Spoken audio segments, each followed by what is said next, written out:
최근 공공노조가 연쇄적으로 파업하고 있는데 경제부 최현묵 차장과 이 문제 깊숙이 좀 짚어보겠습니다. 자, 최 기자. 네. 오늘 이제 철도, 다음에 또 병원도 계속해서 파업에 들어간다고 하고 있고요. 이게 오늘 당장은 큰 문제는 없었지만 이게 만약 장기화하면 이거 계속 문제가 좀 커지는 거 아닙니까? 예, 그렇습니다. 오늘은 당장은 시민들의 불편이 네. 아주 크다고 할 수는 없었습니다. 물론 불편을 느꼈지만 예. 그렇지만 파업이 장기화하면 여러 가지 문제가 발생할 수밖에 없습니다. 교통 대란도 우려가 되고요. 예. 무엇보다도 이 인명사고의 어떤 네. 우려가 큽니다.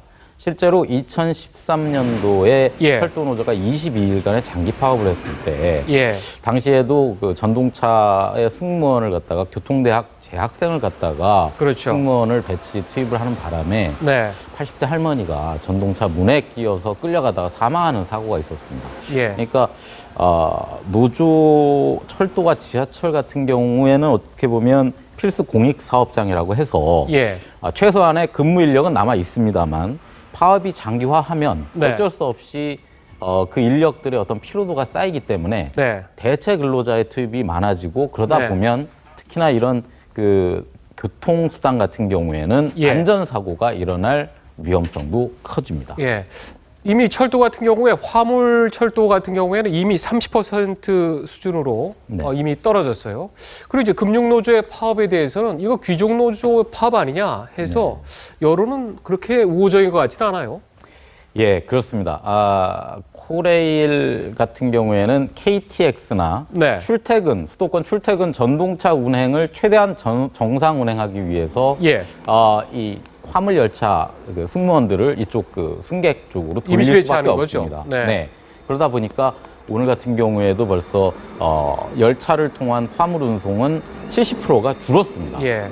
그러면 이미 한진 해운 사태 때문에 물류 대란으로 우리 기업들이 어려움을 겪고 있는데 네. 여기에다 엎친 데 덮친 격으로 육상 운송마저 어려움을 겪는 겁니다. 물론 그러면 그걸 트럭으로 옮기면 어떻겠느냐 하는데 예. 실제로 그걸 열차 대신 트럭으로 옮길 경우에는 비용이 상당히 올라갑니다. 네. 그래서 화주들 입장에서는 이중고를 겪는 겁니다. 게다가 예. 금융노조가 23일에 파업을 했었는데요. 네.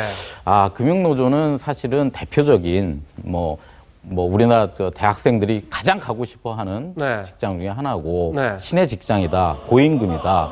실제로 평균 임금이 8,800만 원일 정도로 예. 상당히 고임금에 안정된 직장이기 때문에 네. 이런 귀족 노조가 성과연봉제를 반대하는 파업을 한다는 것에 대해서는 상당히 비판적인 여론이 네. 높아질 수밖에 없습니다. 그리고 글로벌 스탠다드 역시 예. 잘하는 사람은 그만큼 더 돈을 받고 못하는 사람에 대해서는 좀 덜 받는 네. 이런 어떤 성과 중심의 연봉 체계가 어찌 보면 그 나라 산업의 경쟁력을 키우는데도 네. 도움이 된다고 여겨지고 있습니다. 이번에 공공노조 파업의 그 이유를 하나 핵심적으로 지금 최 기자가 얘기를 했는데, 자, 성과연봉제잖아요. 네. 지금 조금 이제 설명을 했습니다만, 그 성과연봉제 구체적으로 어떻길래 이렇게 파업에 다 나서게 된 겁니까? 쉽게 말해서 아까 말씀드렸지만 일 잘하는 사람이 더 받게 하고 네. 일 못하는 사람은 좀 덜 받게 하자라는 게 성과 연봉제입니다. 근데 네. 잘 아시다시피 현재까지는 능력이나 근속 연수에 따라서 예. 그 임금이 계속 올라가게 되는 호봉제를 채택하고 있는데 우리나라 공기업의 대부분이 근데 이거를 성과 중심으로 바꿔야 공공 서비스의 질도 높아지고 산업의 경쟁력 그다음에 국민에 대한 서비스도 높아질 것이라는 게 지금 이 추진하는 세력의 그 의도입니다. 아니, 이거를 이제 정부에서 하겠다는데, 네. 근데 이거를 노조에서는 왜 그렇게 굳이 못 받겠다, 지금 이렇게 나서고 있는 겁니까? 노조들 같은 경우에는 성과 연봉제를 해고 연봉제다라고 말할 정도로 상당히 반발하고 있습니다. 예. 그래서 한국노총과 민주노총이 연대해서 이렇게 파업까지 벌이는 건데요. 네.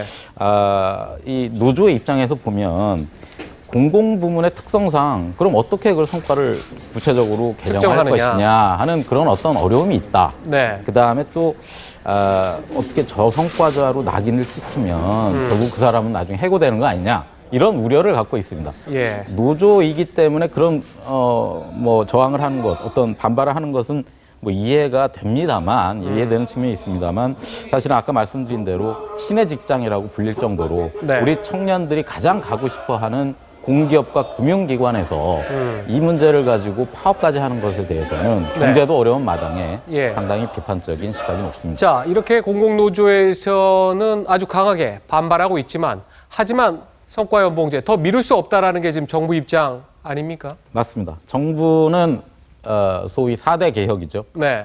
노동과 특히나 공공부문의 개혁에 있어서 가장 핵심을 성과연봉제로 두고 있습니다. 예. 한마디로 얘기해서 철밥통을 깨자는 건데 그렇게 해서 그만큼 그 인건비 상승분을 그 좀 절약하는 부분을 가지고 청년들의 어떤 고용을 늘릴 수 있는 아하. 그런 능력이 생긴다라는 게 정부의 판단입니다. 그리고 일본이 잃어버린 20년이 시작됐던 1990년대에 예. 그 위기를 타파하는 데 있어서도 어느 정도 도움을 줬던 것이 일본 역시 그런 호봉제였는데 성과연봉제가 90년대에 도입되면서 어느 정도의 어떤 위기의 어떤 그 완충제 역할을 했던 네. 그런 점 역시 우리 정부는 유념하고 있습니다. 그러면 마지막으로 이렇게 지금 정부하고 다음에 노조하고 지금 강하게 부딪히고 있는데 자, 이거 결말 이거 어떻게 날 것 같습니까? 당장 내일도 역시 철도, 지하철, 그다음에 서울대병원, 예. 뭐 경북 또 다른 병원들이 또 이제 그 파업을 이어갑니다. 네. 내일까지도 뭐 대란 차원까지는 아닐 것 같습니다. 근데 이 노동계에서는 실제로 이번 파업을 보니까 노조가 예전처럼 총파업을 한다고 해서 아주 뭐 마비 사태가 일어나고 할 만한 그런 힘은 잃었다라고 얘기를 합니다. 그 이유로 가장 많이 얘기하는 것이 2013년도에 철도 파업 때 400명, 300명 이상이 중징계를 받았습니다. 네. 그래서 그런 학습 효과 때문에 이번에 노조가 좀 참여율이 적은 것이 아니냐. 그리고 또 한 가지 국민의 따가운 시선입니다. 그걸 역시 노조도 인식할 수밖에 없습니다. 하지만 일각에서는 철도 노조 같은 경우에 성과연봉제를 받지 않으면 사실상 파업을 철회할 명분이 없는 상황이 돼버려서 어찌 보면 좀 외통수 아니냐. 그래서 의외로 장기화될 수 있다는 우려도 있습니다. 네. 계속 좀 주시를 해봐야 될 것 같습니다. 자, 오늘 여기까지 듣겠습니다. 수고했습니다.